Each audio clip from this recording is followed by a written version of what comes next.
Halo guys, kali ini saya akan membahas suatu materi tentang aplikasi peer-to-peer lending. Nah, mungkin teman-teman sudah banyak yang dengar ya tentang peer-to-peer lending, tapi ada juga yang sering dengar tapi masih bingung nih, apa sih artinya dari peer-to-peer lending. Nah, yang pertama saya akan menjelaskan dulu tentang konsep ya dari peer-to-peer. Peer-to-peer sendiri ini diambil dari bahasanya orang IT ya, informatika, peer-to-peer, yang artinya kalau di informatika itu, kalau misalkan kita mau kirim data, contohnya misal saya mau kirim data ke teman saya ya, biasanya kan kita harus upload dulu, entah itu ke email atau ke web hosting segala macam, baru teman saya download dari linknya itu. Nah, tapi kalau di jaringan peer-to-peer, itu kita kirim data langsung ke komputer teman kita. Nah, kalau aplikasinya dulu yang terkenal namanya torrent, uTorrent. Nah, lewat aplikasi itu kita bisa kirim langsung file dari PC kita ke PC-nya teman kita. Nah, konsep ini yang diambil ke peer-to-peer lending, aplikasi ini. Terus, kalau peer-to-peer lending ini itu adalah suatu platform di mana ada satu pihak yang namanya borrower. Borrower itu adalah orang yang membutuhkan dana diketemukan dengan yang menyediakan dana atau istilahnya itu adalah lender atau funder. Seperti itu. Jadi ada pihak yang mencari dana dan ada pihak yang mempunyai dana di-cross-kan melalui platform peer-to-peer lending ini. Nah, konsepnya mungkin kalau teman-teman perhatikan sekilas itu sama seperti bank. Kurang lebih mirip ya. Nah, bank itu kan sama. Dia mencari dana dari masyarakat melalui produk kayak deposito, terus ada tahapan, rekening yang biasa. Nah, nanti si bank ini akan menyalurkan dana yang sudah dikumpulkan itu ke kreditor. Dia cari perusahaan-perusahaan yang butuh pinjaman dana, segala macam, banknya akan menyalurkan. Nah, konsepnya kurang lebih seperti itu.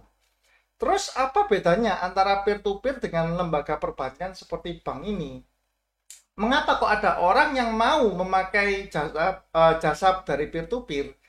Yang pertama, untuk borrower, kalau kita ngomong dari segi borrower ya, kalau kita mau apply pinjaman di bank, itu tentu lebih susah daripada kita apply pinjaman di peer-to-peer lending ini. Misal, kalau di bank itu yang pertama mungkin butuh yang namanya kolateral atau jaminan. Nah, kita nggak mungkin dong mau untuk expand bisnis usaha, kredit modal kerja, tapi kita nggak punya aset yang dijaminkan. Biasanya bank akan meminta aset tersebut.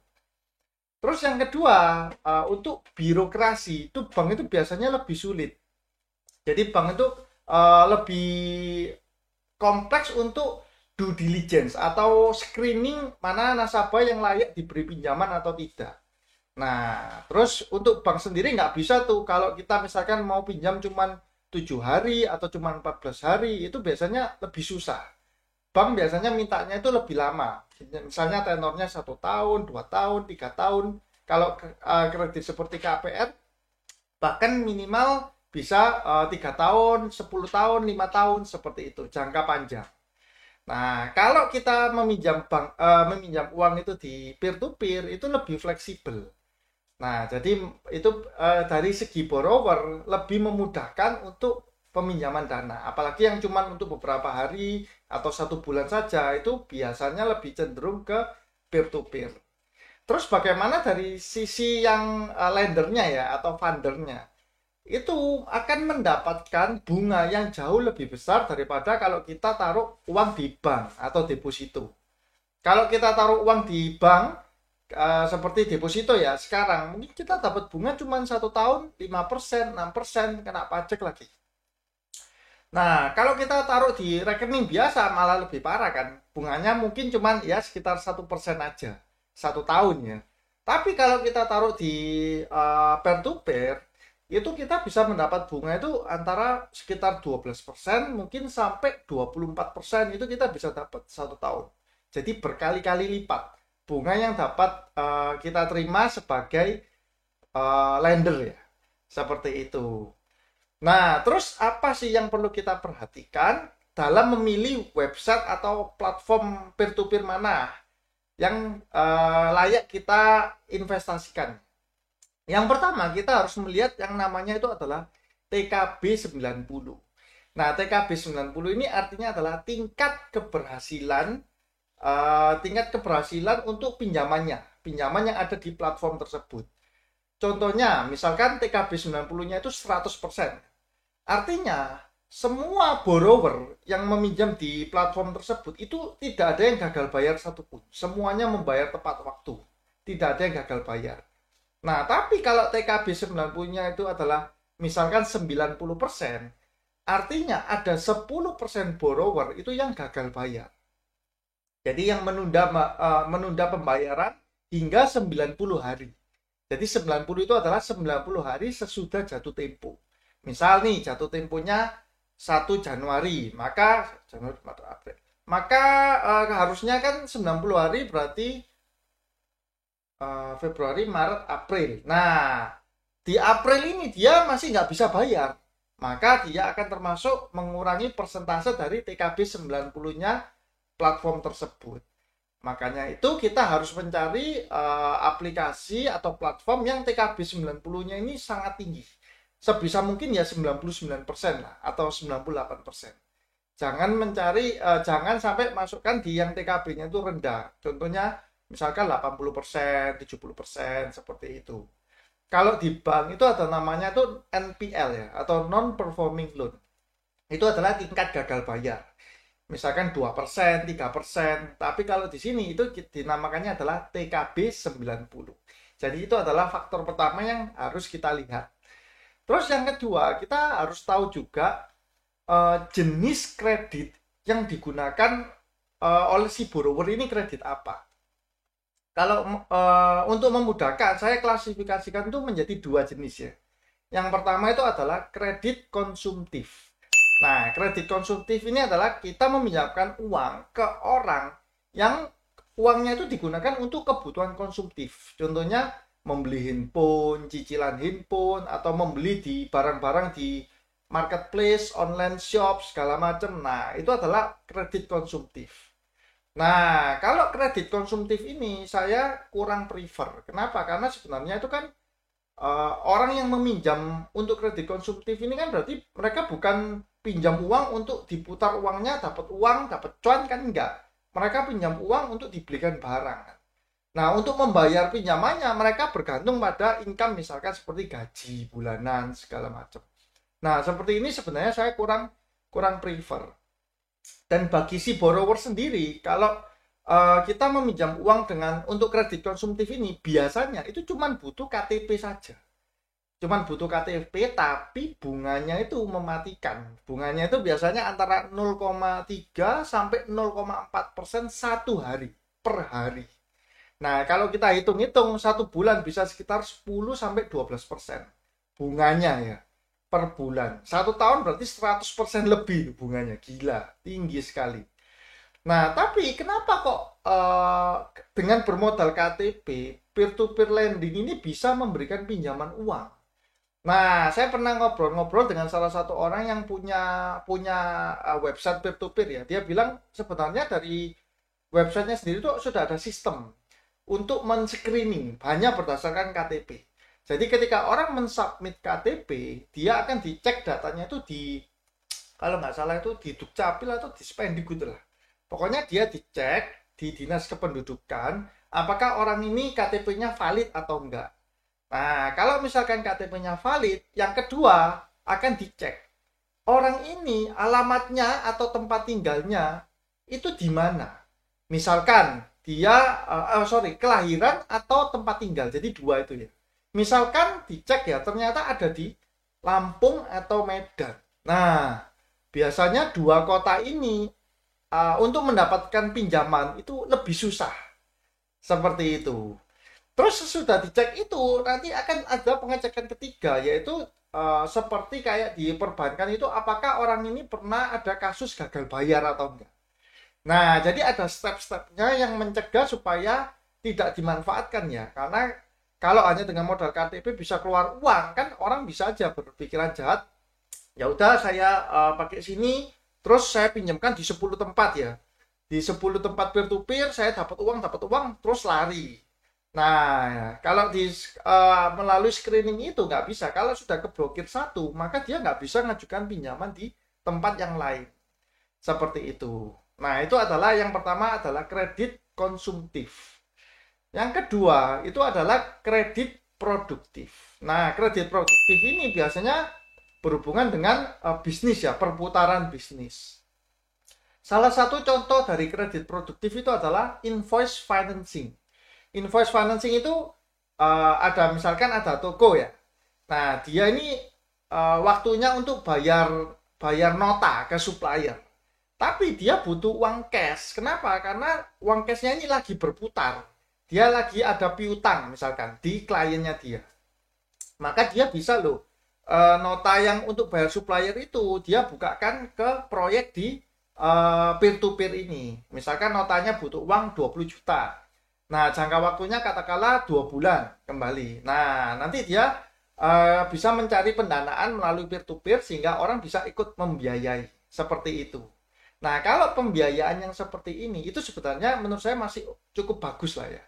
Kenapa? Karena ini uangnya dipakai untuk usaha, untuk memutar lagi uangnya.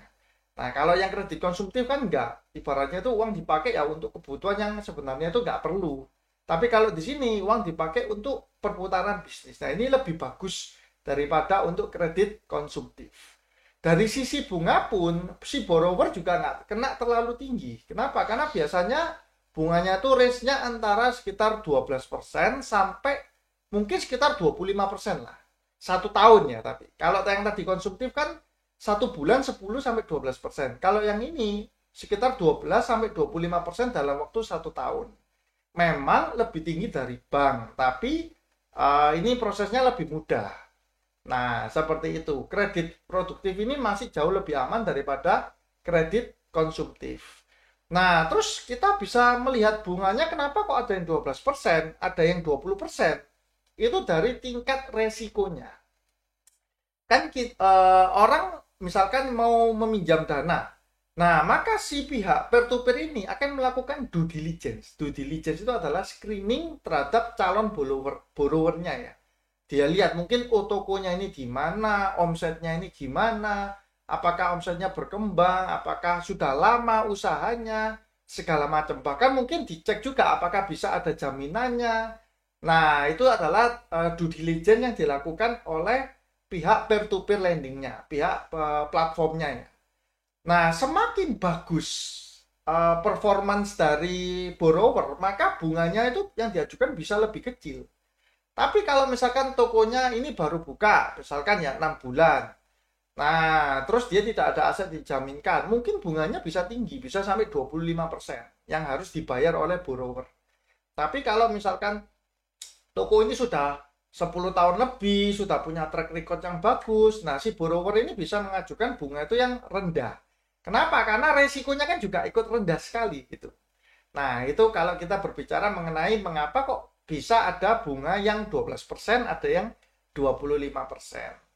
Nah, jadi kesimpulannya kalau teman-teman mau berinvestasi di aplikasi peer-to-peer, yang pertama teman-teman cek ya TKB 90-nya itu angkanya berapa persen. Terus jangan lupa juga cek legalitas ya dari website atau dari aplikasinya. Apakah sudah terdaftar di OJK, terus track recordnya gimana, sama mungkin kantornya juga, teman-teman juga butuh cek. Terus yang ketiga, teman-teman cek juga penggunaan dananya itu untuk apa? Apakah untuk kredit konsumtif ataukah untuk kredit produktif? Kalau kredit produktif itu relatif lebih aman daripada kredit konsumtif. Walaupun namanya investasi kan tidak ada yang 100% aman. Jadi tetap ada resikonya. Nah, kalau saya pribadi itu saya pernah 2 kali saja untuk mencoba lah berinvestasi di peer to peer. Itu hanya 2 kali. Dan nominalnya sangat kecil karena waktu itu iseng coba-coba ya. Yang pertama berhasil, sudah sampai bunganya keluar. Yang kedua itu waktu saya ikut funding, ternyata kuotanya itu nggak sampai penuh. Jadi kalau misalkan ada borrower yang butuh dana katakanlah 100 juta ya. Nah, 100 juta ini tidak harus di funding atau dibiayai oleh satu orang. Nggak bisa rame-rame. Misalkan 100 orang 1 jutaan. Itu boleh. Bebas. Nah, ketika waktu itu saya dari misalkan 100 juta itu kuotanya ternyata sampai akhir jatuh temponya itu baru 50 juta yang kepenuhi. Jadi nggak bisa sampai ke borrowernya. Akhirnya uang saya dikembalikan oleh website peer-to-peer-nya. Nah, itu pengalaman saya sih. Nah, saya sendiri sebenarnya memang kurang terlalu prefer ya dengan peer-to-peer ini. Walaupun memang cukup menggiurkan dengan bunga yang tinggi. Namun kalau saya melihat misalkan di negara-negara yang sudah maju, ataupun salah satu pionirnya ini kan dari China ya. China sendiri itu sudah TKB-nya itu ibaratnya itu sudah jebol gitu loh. Banyak yang gagal bayar di sana. Nah, karena hal itu maka China ini banyak membiayai perusahaan-perusahaan di Indonesia sebagai startup ya untuk membuat aplikasi-aplikasi peer-to-peer ini. Seperti itu. Jadi potensi gagal bayarnya itu masih ada. Nah, teman-teman juga bisa kalkulasi. Contohnya seperti ini. Misalkan ya, kalau kita ikut di suatu website yang TKB-nya katakanlah nih, saya bilang 90%. Nah, terus kita dapat bunga itu 20%. Kita cari itu yang range-nya 20% setahun. Nah, logikanya kalau 90% TKB, itu ini secara kasaran hitungan matematikanya ya. Kalau kita 10 kali masukkan dana, maka ada satu yang blong. Nah, itu hitungan kasar. Walaupun sebenarnya 90% nggak tentu pasti ada satu yang blong, belum tentu. Cuman hitungan kasarnya adalah ada satu yang blong. Nah, kalau setiap kali kita masukkan dana, kita dapat 20%, 20%, 20%. Selama 9 kali, berarti kita sudah dapat 180% bunganya. Plus pokoknya 100% jadi 280. Kalau yang ke 10 blong ya kita masih aman. 20% dikali 9 ya benar 180% plus pokoknya 100% 280.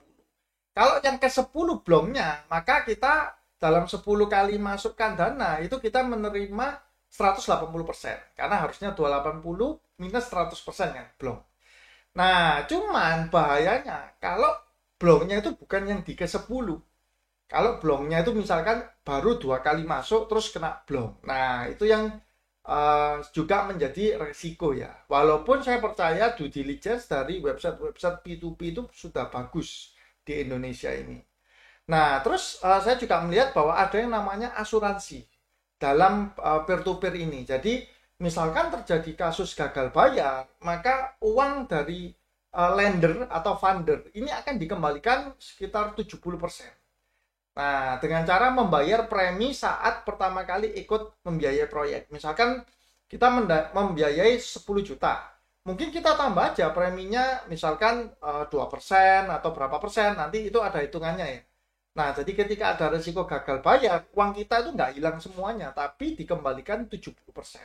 Itu yang saya tahu ada sistem yang seperti itu, yang bisa dimanfaatkan. Nah, jadi mungkin teman-teman yang sebelumnya suka investasinya hanya di deposito saja, ini ada satu pilihan yang juga menarik, yaitu peer-to-peer dengan bunga yang relatif lebih tinggi. Tapi teman-teman harus tetap jaga ya dengan risk management, manajemen risikonya tetap harus teman-teman jaga supaya bisa mengantisipasi. Kayak tadi, dimanapun investasi pasti ada resiko untuk kerugiannya. Seperti itu. Nah, untuk video kali ini cukup sekian ya teman-teman. Saya mohon dukungan dengan cara subscribe, like, komen, dan juga share. Oke, sekian dulu teman-teman. See you guys.